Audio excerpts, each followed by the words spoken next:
What's up mga kateks? So, after nating magluto ng ating nilutong Inon-On na bangkulis, magmumukbang naman tayo ngayon. So, ito na yung niluto natin. Ayan o. Ayan. Magmumukbang naman tayo. So, bago tayo magmukbang, syempre, magpasalamat muna tayo sa may kapal na bigay ng biyaya sa atin. So, teka.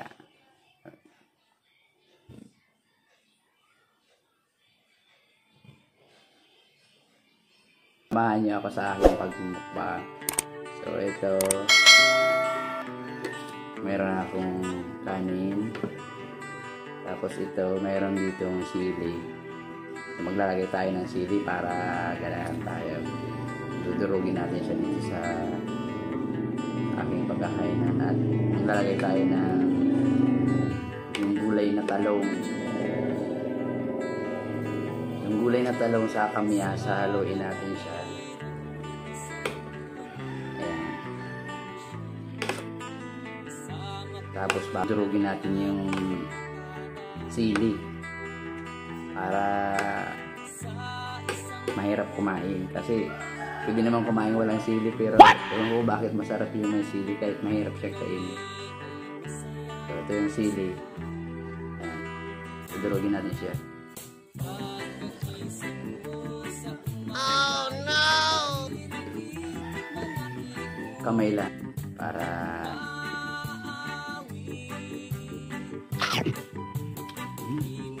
sarap.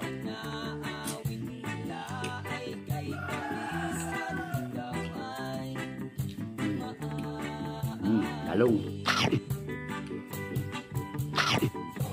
Anghang.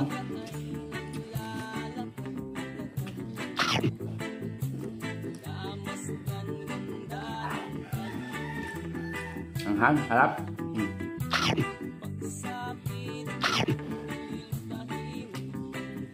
Ganyan dito sa probinsya eh. Lalo na pag dun sa bukid, kakain kang nakakamay, sarap. Hindi mo kailangan ng kutsara. So, kuha tayo ng ito yung isda.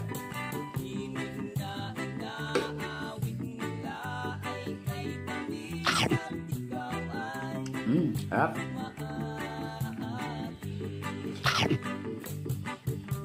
Nako, mapaparang kanin ito.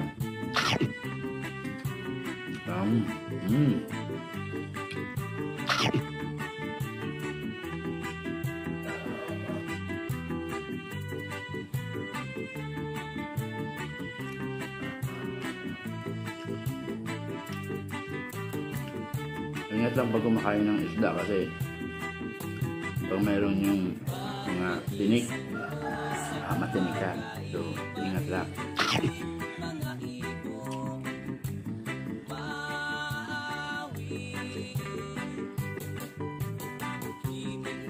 Masarap kasi yung talong. Pailalim mo siya sa lulutuin yung isda. Kaya, pichay. Yun yung mga masarap. Pangyakay sa ilalim ng isda. Pag mag-uulun ka o maglatata. Pichay, talong. Kaya, kung mayroon kang okra. Dito kasi sa amin dyan sa likod, mayroong puno ng kamyas. Kaya, walang problema sa kamyas dito sa amin. Meron kami dyan. Mayroong mga bunga ngayon. Kaya, nilagyan ko ng kamyas. Tawag niyan dito sa amin sa Bicol, iba. Yung iba. O kamyas.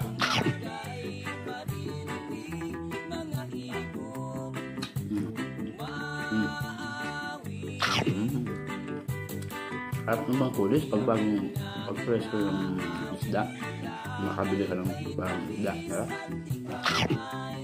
So yun itong ganitong Inon-On na isda. Sarap.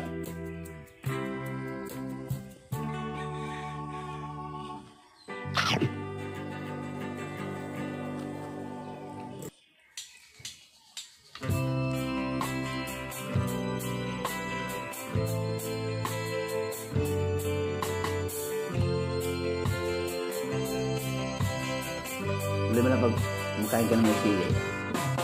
Kahit wala kang sipon. Kahit wala kang sipon din natin. Oh no! Sa pagsapit ng dilim, ako'y naghihintay pa rin sa iyong maagang pagdating. Hindi pa kayo kumain na lang. Kaya sabayan niyo kumain. Ako'y nababalisa kung di ka kapiling. Bawat sandali mahalaga sa atin.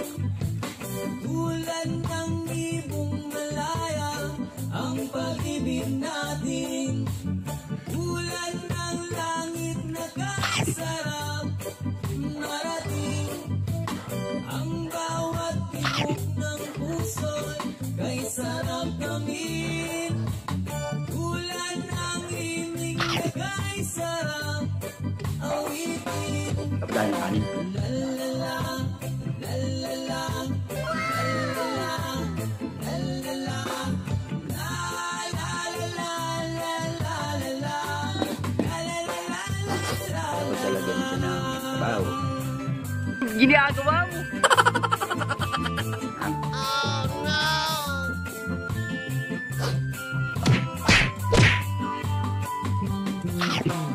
At ngayon, ikaw ay nagbalik sa aking piling. Luha ng pag-ibig kay sarap haplusin. Tulad ng tubig sa batings, hinaka ng hangin. Pag-ibig ang siyang ilaw sa buhay natin. Tinik. Wow! Ang bakal ng La la la, patay tayo.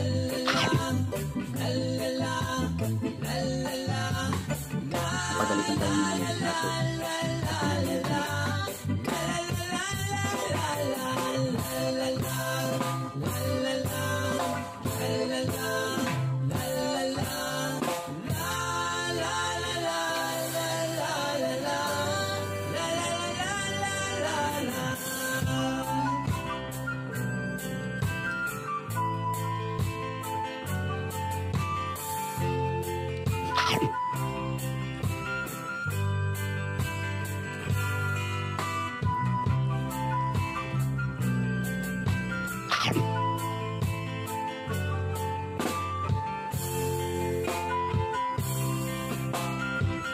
Ah.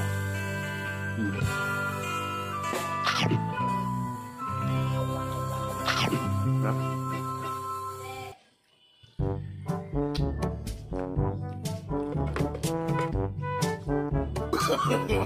No, no, no, no.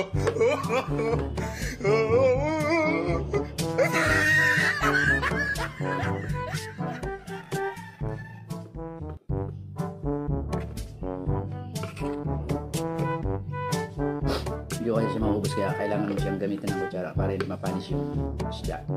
Kasi pag kinamay ko siya, masisira yan. Mamaya, pwede pa yan. Kailangan natin magtignan yan kasi nakarap ang buhay.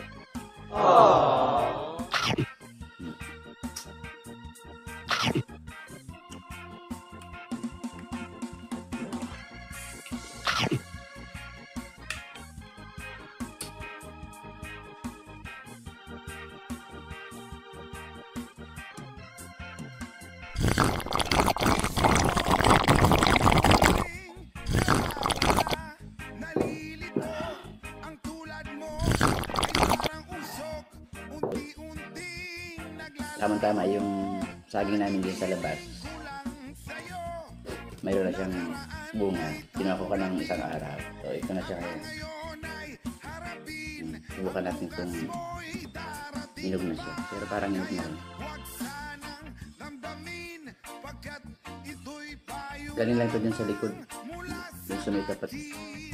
Gawin natin din sa may tapat ng bahay namin. Kaya kung mayroon kayong pwede pagtaniman ng mga prutas-prutas, magtanim din kayo. Para pag nagbunga siya, di mayroon kayo. Tamis. Tamis yung lagi na ito. Libre lang ito. Kasi, ay, saging. Kaya kung mayroon kayong mga bakanteng lupa, magtanim-tanim din kayo. Kasi kaya ng panahon, dumadaan lang siya. Mamamalayan na mayroon na siyang bunga. Pag bumunga, meron kang kakain ng pusa. Dahil nito. Sarap. Isang piraso lang. Grabe.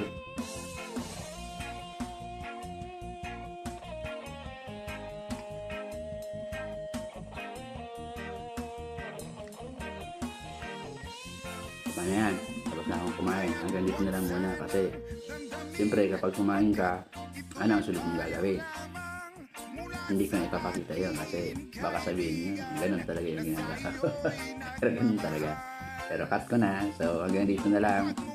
Hanggang sa susunod na vlog natin. See you next vlog. Oops! Yung nga palang hindi pa nakakapag-subscribe, mag-subscribe naman kayo. Libre lang yan, hindi ko kayo sisingilin. Bye-bye!